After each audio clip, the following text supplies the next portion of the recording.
Have you ever wondered what it feels like to be bitten by a snake, even a non-venomous snake? Well, in this plastic click-clack is a small snake called a children's python. He's probably 60 centimetres long, I suppose, and getting a bit fatter. He's growing quite well. He's a very good feeder. Now, the children's python isn't called the children's python because they're suitable for children.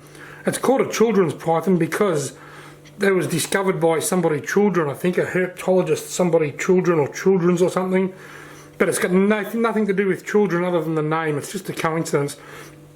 Now, I've got 3 snakes. I've got a Murray-Darling carpet python, I've got a black-headed python, and I've got this children's python. And of the 3 snakes, the children's python is by far the most cranky, and you'll probably see me get bitten here in a minute. He needs some fresh water. He's got a little bit, but he needs a top up. Now, here's a disclaimer. I could top the water up without getting bitten. All I have to do is use a funnel, or stand high up and pour it down. But where's the fun in that? So what you're about to see is me reach in and probably get bitten by this children's python. We tried to hold him as much as we could when he was younger, but he just kept biting. Usually snakes, you'll handle them a lot of the time, then they grow out of it. They grow out of that biting phase as they get bigger, but this one, his name's Chopper, he's just never done that. Oh, there he is. Hello, Chopper. Hello, Choppy Chop. Ooh, he nearly got me then. Alright, here we go, folks. You ready? Here comes the action shot. Come on, Chopper, you nearly got me. Have another go. The problem with Chopper, he doesn't just tag you, he tries to eat you. You see that? Look how fast that is. Look, he's trying to get me through the side of the container now. The problem with Chopper, he doesn't just tag you and then that's not the end of the story. He grabs hold and tries to eat you. He's probably not even an aggressive snake, he's just not real smart or something, I don't know. Anyway, here goes nothing. Come on, Chops. Come on, mate. Oh, look at that, he's made a lawyer out of me. He has made a lawyer out of me. He's gone straight back into under his rock. Oh, what a letdown. I've just finished telling you about this really aggressive... Oh, here he comes. He's coming back out. He's going to come and get me. He's looking... Oh, he's onto me. He's onto me. Here he comes. Look. Look. Any minute now. Into my finger. If I wiggle that finger, I'm a goner. I'm gone. I'm so gone. Not my finger. Try to get me finger back. He's smelling me. Maybe he's finally getting smart enough to realise that I'm not food.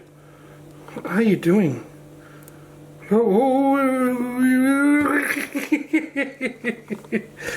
Now I'm not going to be able to get that water out because he's just going to eat me. Right, mate, go. Bite me, got me. Oh, he let go. You see that? He just bit me and let go. Come on, another go. Oh, now he's got me. There we go, folks. He's got me. He is eating me. Well, he's attempting to eat me. What he'll do, he'll let go in a minute when he realises that I'm too big, and he'll have another shot. Look, I've already got blood on my hand here from the last 2 times. He just got me a moment ago. But this time he's really sinking the teeth in. Well, Chopper, it's time for me to go and run you under the tap, young man.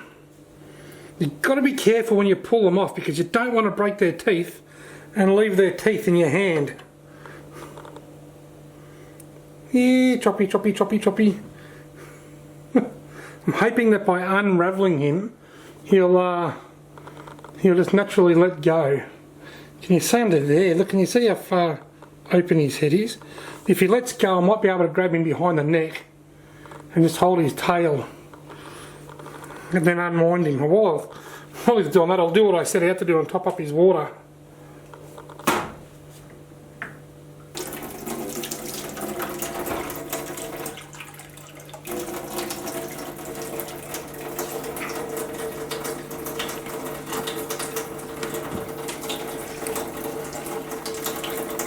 Chopper. And this is my daughter Holly's snake, but she's not real keen on holding it. I think I know why. Come on, Chops. Stop trying to constrict my arm. I am a friend, not food. Ow! He's trying to get a better grip, but it's coming at a cost. Come on, mate.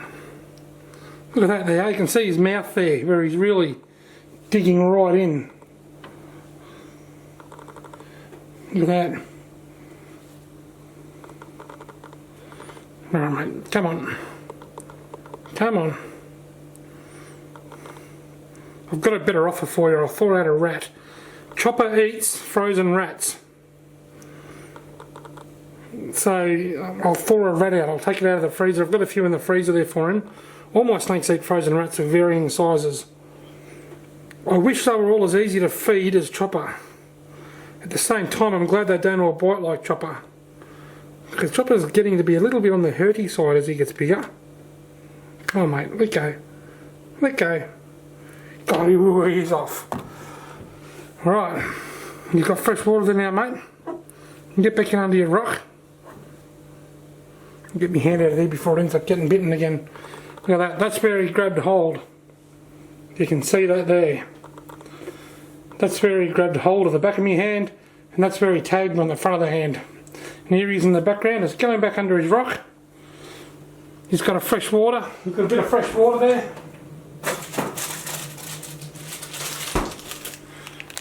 And I think, as big as it is, I think I'll thaw out this rat and give him this rat because he will eat that. He is an amazing feeder.